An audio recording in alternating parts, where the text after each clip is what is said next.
ঘুমোনোর সময়। নায়রার মা তাকে ঘুমোনোর সময় গল্প শোনাচ্ছিল। চলো শুরু করা যাক। রঙিন মাছ। একটা সমুদ্রে প্রচুর রঙিন মাছ ছিল। ওই একই সমুদ্রে একটা সাদা মাছ ছিল, যার চোখ কালো রঙের ছিল। সেই সাদা মাছটা সব সময় খুব দুঃখে থাকতো। অন্য মাছেরা ভাবতো সাদা মাছটা কেন এত দুঃখী থাকে। তারা ঠিক করলো তাকে জিজ্ঞাসা করবে বলে।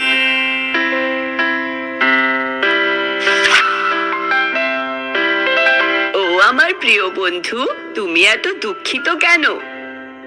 লাল মাছটা জিজ্ঞাসা করলো।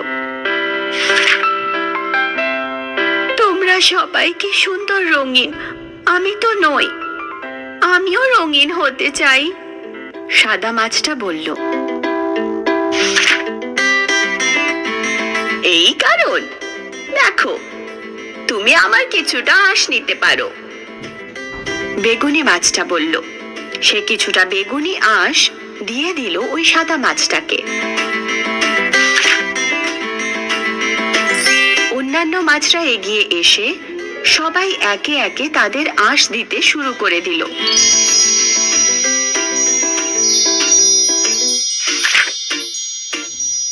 Violet, indigo, blue, green, yellow, orange and red.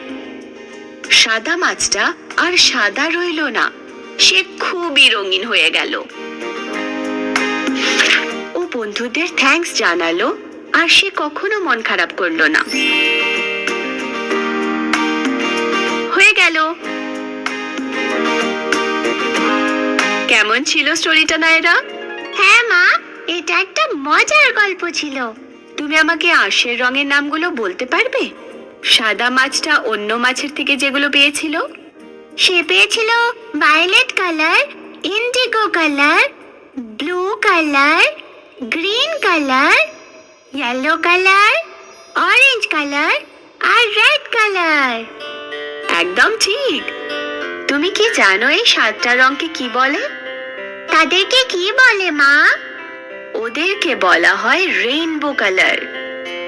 আচ্ছা, রেইনবো যেটা আমরা আকাশে দেখতে পাই?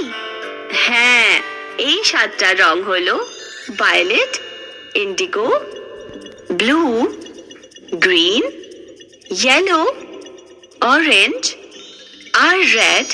আর এইগুলোই হলো রেইনবোর কালার। আমি খুব পছন্দ করি রেইনবো মা। হ্যাঁ, এবার ঘুমিয়ে পড়ো Naira. Good night. Good night মা।